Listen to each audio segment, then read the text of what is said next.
Welcome back to Boilers and Beyond. I'm Jordan Jones. We've reached the month of August, and that means the countdown to kickoff is on. It's the last month until April where we won't have real live games to talk about here on the podcast as we get ready for another season of Purdue football and then Purdue basketball. This is going to really continue to kick off the Countdown to Kickoff series. We talked last week about media days and about where Purdue football is in the grand scheme of things. Media days are over. We are now going to turn the focus to Purdue's schedule. I'm going to go game by game here today.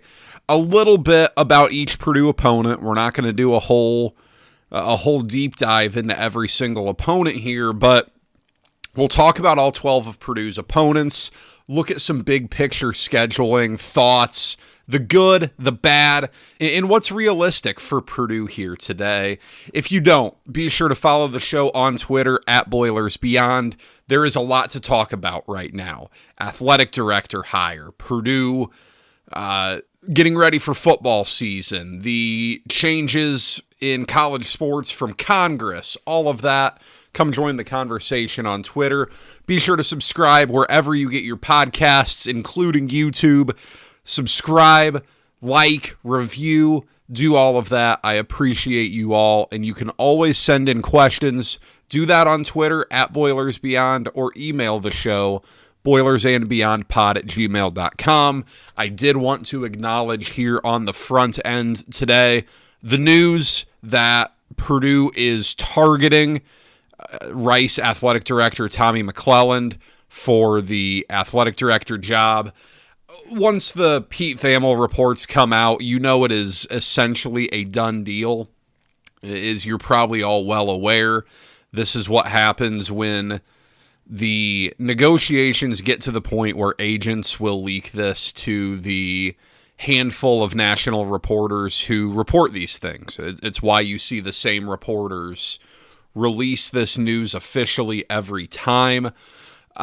Give credit to Tom Dienhart over at Golden Black because he referenced McClelland as a potential candidate several days ago. I'm going to wait till this announcement goes final, and then I will record a podcast to talk about it. I didn't want to leave that unacknowledged, though. So just know, more coming on that front, and then later this week, I'll be recording an interview with Brett Ciancia of Pick Six Previews to talk about Purdue football, to talk about some of these opponents, where Purdue's at. He's one of the best in the business. I can't wait for that. He's a blast to have on the show every year. So that is coming up as well. But we are 4.5 weeks away here. It's August 4th as I record this. September 4th, Purdue tees it up against Indiana State. Purdue and Indiana State meeting for the third time in 5 years. I'll just be blunt. This is not a good FCS team that Purdue is playing to open up the season. There are good FCS teams that can give you a legitimate game, that can give you a challenge. If you look back at last year, Purdue played Southern Illinois. That's one of the better conferences in the FCS. Indiana State's a part of it as well. And Southern Illinois went 7-5 last year. Southern Illinois came in and really gave Purdue all it wanted to handle in the first half. I remember the game being tied at 14, and then Purdue kind of pulled away to win 34-17. Indiana State's not that. Southern Illinois beat this Indiana State team by 28. If you'll remember back 2 years ago, Purdue went 1-11, and it won the Indiana State game 49-0. This is a bad FCS team. This just is. Purdue should thoroughly dominate this game. The storyline here, Brady Allen is wrapping up his college career playing for Indiana State. Highly regarded quarterback recruit that Purdue landed out of Southern Indiana. Would have been the class of 22, I believe. It just hasn't gone well for him. I know he's dealt with some injury, health-related stuff. He was never able to really catch on at Louisville when he followed Jeff Brom down there, was never able to win the starting job. He's battling with Elijah Owens for the quarterback spot in Terre Haute this year. Elijah Owens was the starter when Purdue played the Sycamores a couple years ago. Good for him. I hope he's able to go out on a high note. It's been a tough go of things for him. But again, this is a game Purdue should thoroughly dominate, and it's not one where Purdue needs to win 77-0, but it is one where you want to see Purdue come out, play good, clean, crisp football, look like just the substantially better team, because you go into week 2 where you have perhaps the game of the year. Whether that's fair, whether that's not fair, I'll let you be the judge. It's tough to say about a week 2 non-conference game, but Purdue has to get some momentum. It's what we've been talking about for weeks, for months now. Purdue has to inject some life into this football program that over the last 2 years has had a lot of the life sucked out of it. Wake Forest comes to town week 2 off of an 8-4 season, then it won its bowl game. Jake Dickert came over from Washington State to replace Dave Clawson. Remember the claw fence, the slow mesh, that was a lot of fun. That was a great offense for Wake Forest, and gave Wake Forest some really good years on the football field. Really good year 1. Jake Dickert earned every penny he made last year. This is a brand new offense. Wake Forest gets a lot back on defense. If you look at the most interesting storyline in this game, it's the quarterback connection. And it all comes back to the dysfunction at North Carolina, but you'll remember back in December of 24, North Carolina goes and gets Ryan Brown out of the transfer portal from Purdue. He goes through spring practices there. It becomes well documented that North Carolina wants an upgrade. Now, by everything I've heard, Ryan Brown was ready to get out of Dodge as well. And with everything that's come out about Michael Lombardi recently, you can see why. It's a disaster down there. But as North Carolina and Ryan Brown looked destined to part ways, Gio Lopez becomes the target for North Carolina from South Alabama. Lopez comes in, Brown goes out, returns to Purdue. Now Gio Lopez, after a rough year in Chapel Hill, is the quarterback in Winston-Salem for Wake Forest. So, the first 2 transfer quarterbacks that Bill Belichick recruited to North Carolina will square off at high noon on September 12th in West Lafayette.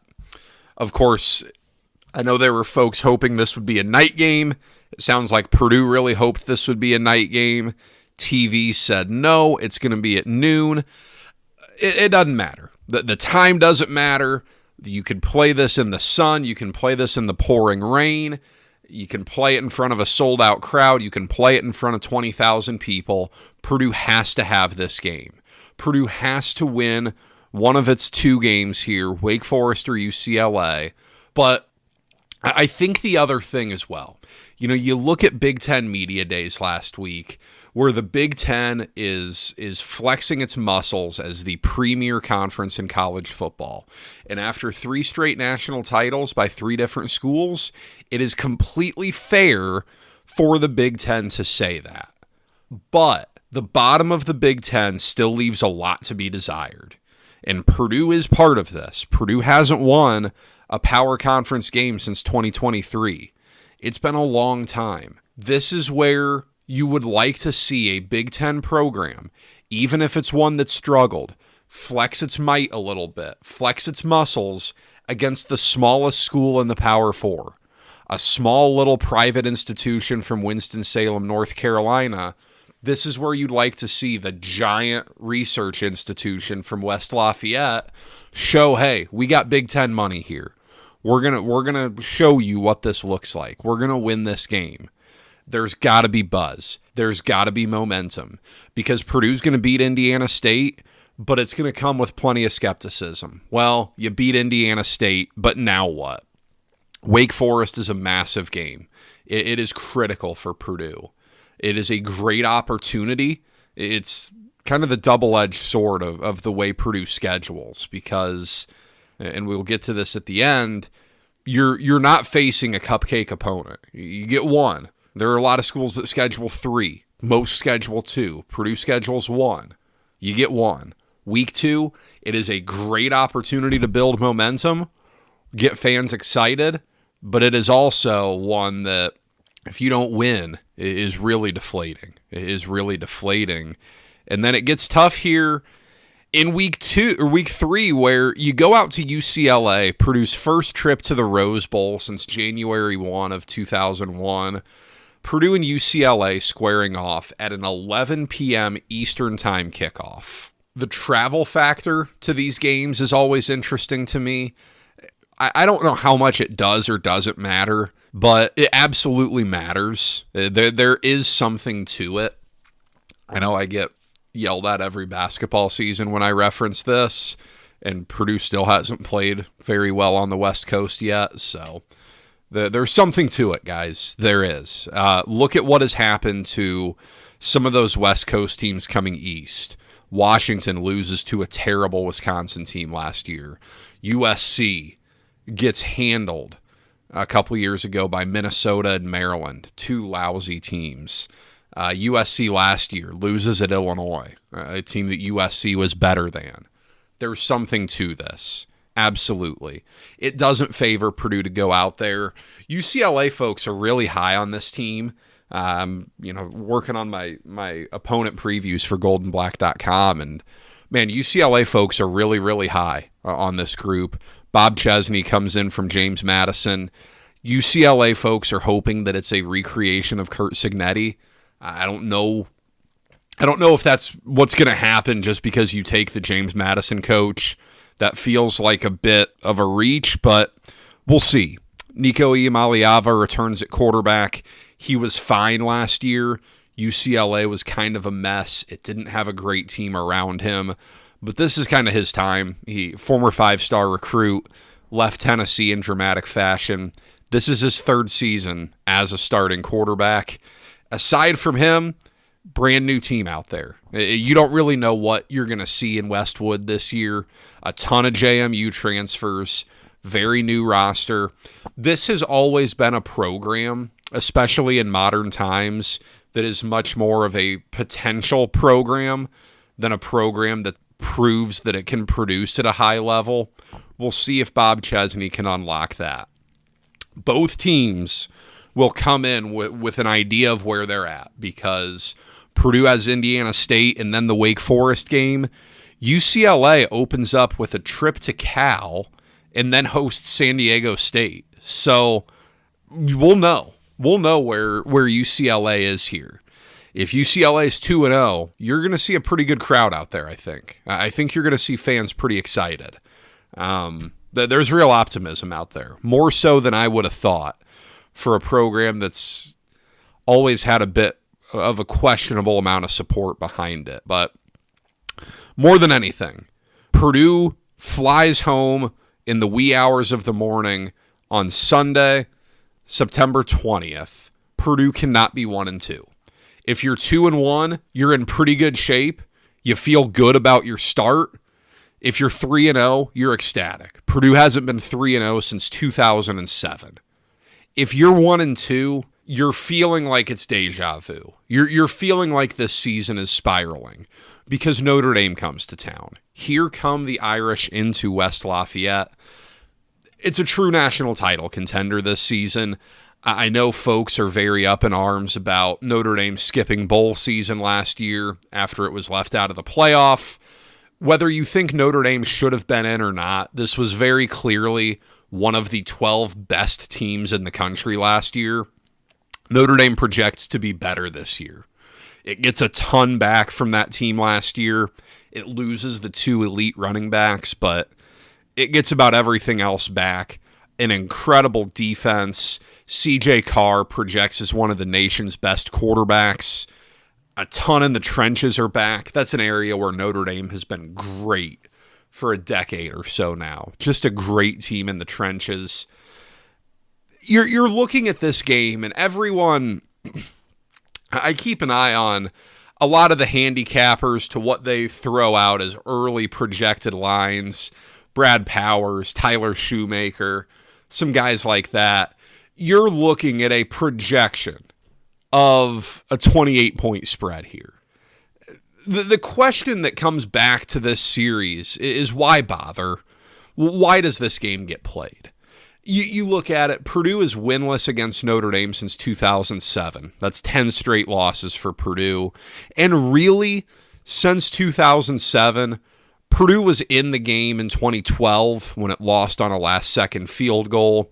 Purdue hung around a little bit in 2021. In 2013, Purdue somehow stuck with Notre Dame. That was a god-awful Purdue team that somehow was in that game against Notre Dame. These two teams have met 32 times since Purdue won back-to-back games in 1984 and 1985. Since 1985, Purdue is 5-27 against Notre Dame. This rivalry has great history as you go back to the 1960s when you had a 1-versus-2 matchup in 1968 when Purdue and Notre Dame were really, really good programs in the mid to late 60s into the early 70s. But in the modern era, in the color television era, it has not featured two programs operating at comparable levels for the most part. Purdue's going to take the field in this game as over a 20-point underdog. Good luck. You're chalking this up as a loss. Then it gets real. Then you hit October and it's Big Ten play time. Back-to-back trophy games for Purdue. September turns to October. Purdue takes the trip west past the Beef House on I-74 to Champaign. It's been a great 2-year stretch for Illinois. 19 wins over the past 2 seasons. I am not one that uses non-playoff bowl results to really evaluate anything. I don't think it's a fair way to look at things, but Illinois has defeated an SEC team in consecutive bowl games. Brett Bielema will absolutely let you hear about it. He will not reference that 3 or 4 years ago they lost to an SEC team in Mississippi State in a bowl game. Illinois did a really good job, though, it taking care of business in games that it was supposed to win in those coin flip type situations. What Illinois didn't do was go giant hunting, right? You didn't see Illinois beat Oregon, Ohio State, Indiana. Illinois lost by 53 to Indiana last year. But Illinois did a really good job at taking care of business. Now it has to replace a lot. Luke Altmaier was a great quarterback for them. Caden Hauser from East Carolina comes in to replace him. You're doing the same deal, adding the transfer quarterback. Hauser is a 1-year guy. How well did Illinois backfill? That's the real question here. A good amount of transfers. Illinois brings back a decent amount. Some good stuff back in the secondary on defense. Starting fresh, Illinois fired, or I guess didn't fire. Aaron Henry was the defensive coordinator who took over there when Ryan Walters left for Purdue. He's a linebacker coach at Notre Dame now. He was nudged out of there. Going to be interesting. Purdue controlled this series for the 21st century until the last 2 years. 23 meetings since the year 2000. Purdue's 15-8 over that time. This is, in my opinion, the best example of a program that Purdue is trying to compete apples to apples with. Right now, Indiana is playing a money game that I'm not sure Purdue is capable of playing.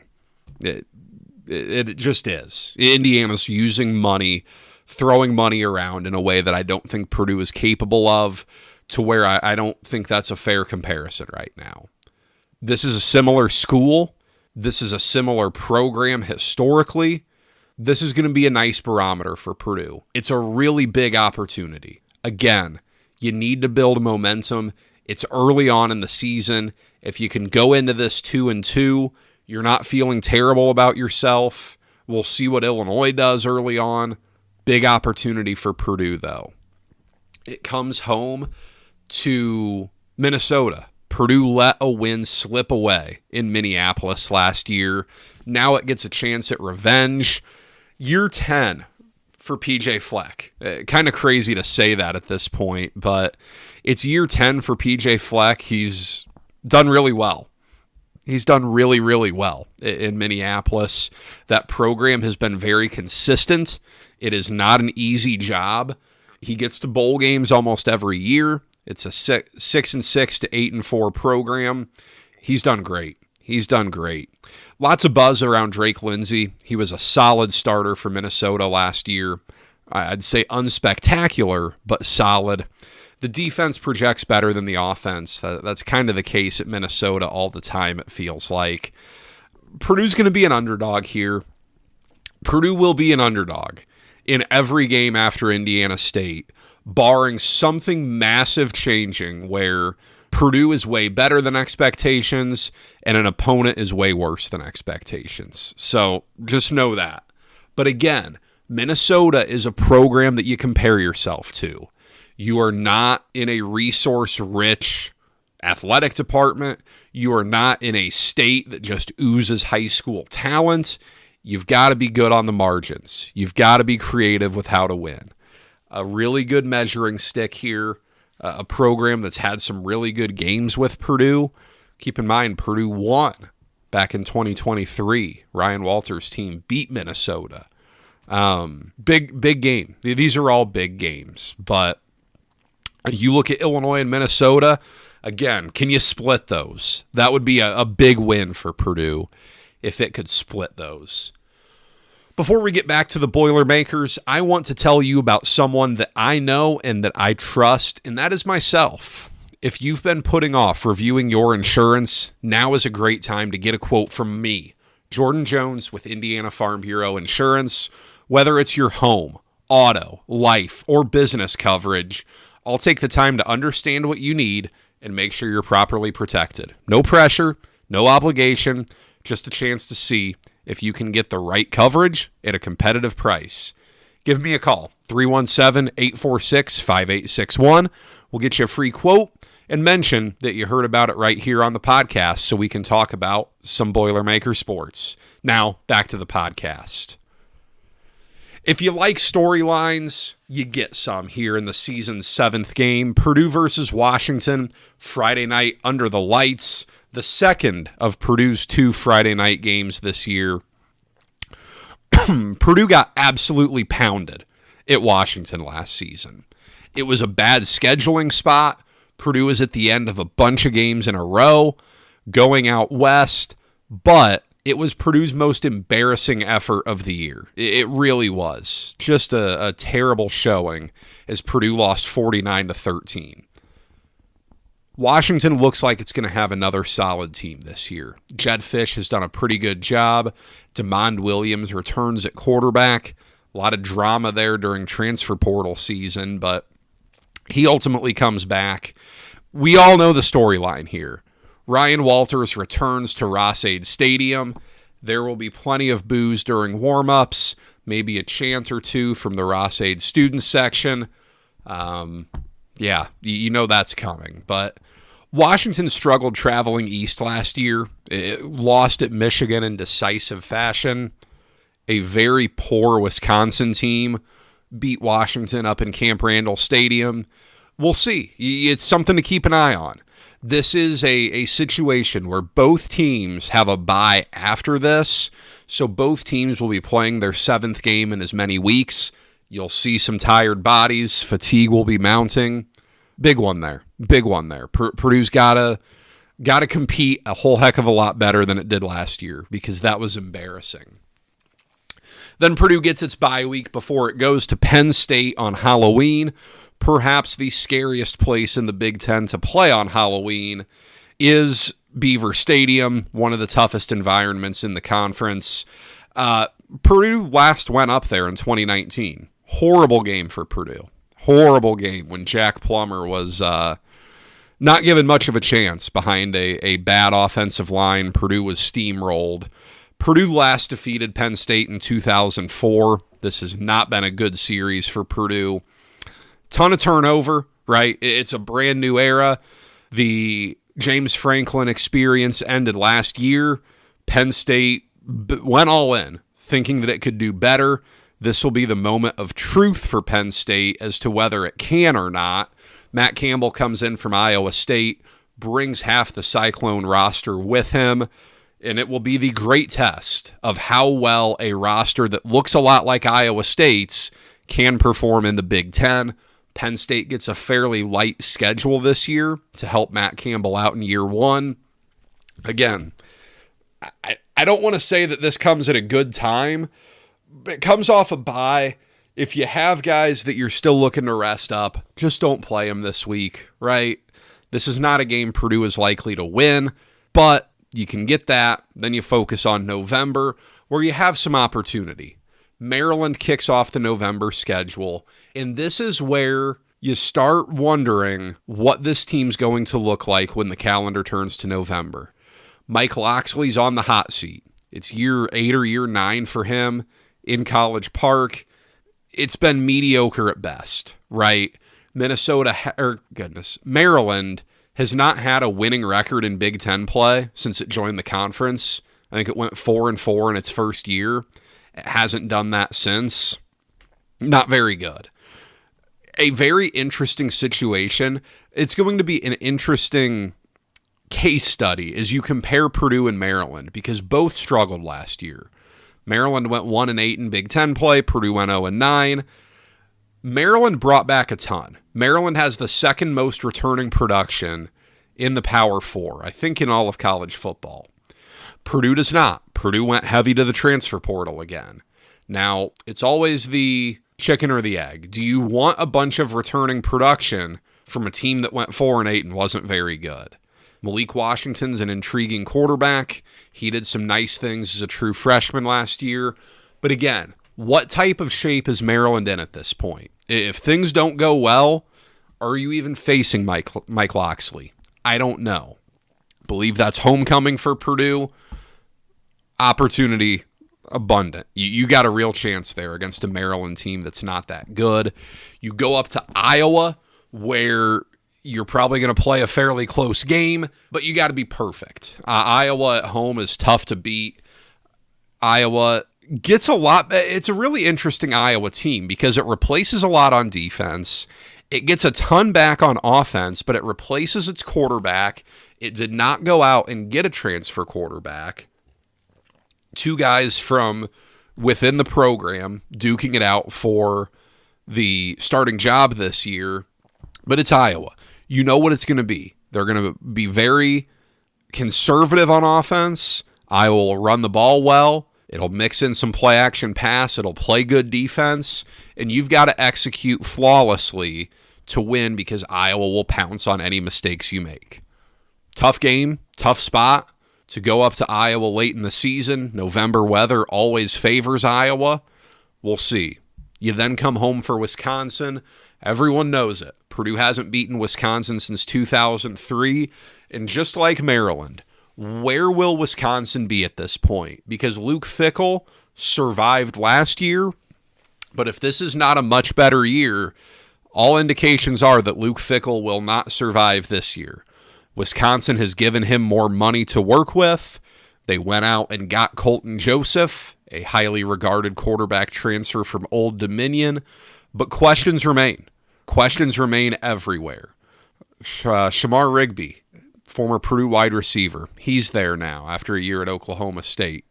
This is going to be a tough situation for Wisconsin, because you're getting late in the season. Wisconsin has a favorable schedule this year, but that adds to the pressure. If it doesn't go well early, how long does Luke Fickell get? If it goes well, we'll see. Again, when you look at Maryland and Wisconsin, the odds are going to tell you that one of these teams has completely fallen off. Can you pick off one of them? Can you pick off both of them? These are the games that you get. You look at your home slate this year. Minnesota, Maryland, Wisconsin.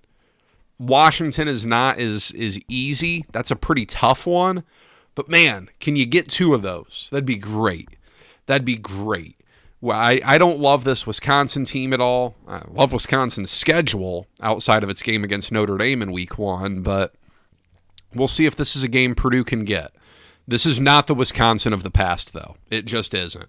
I don't know if that's gone forever, but it's not there anymore.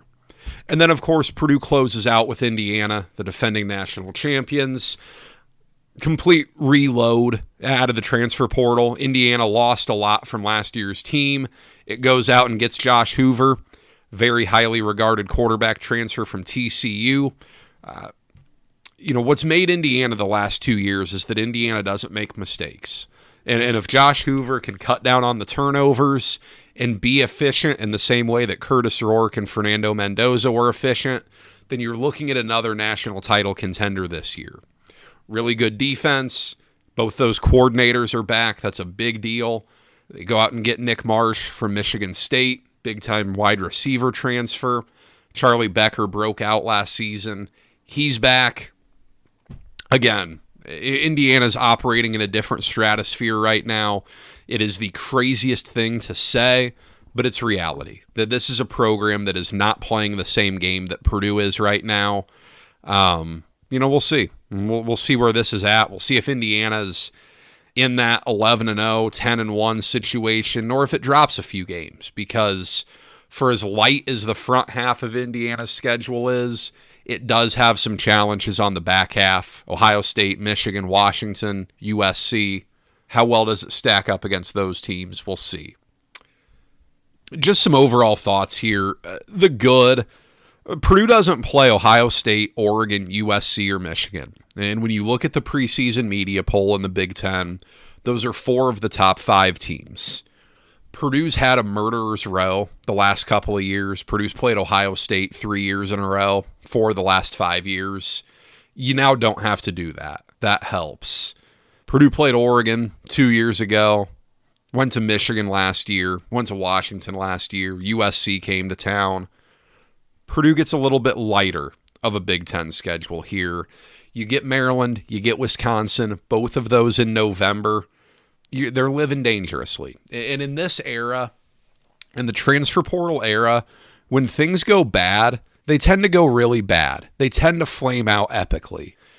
When you have a team that everyone can transfer, when your coach is getting fired, minds start to wander. You're not as dialed in.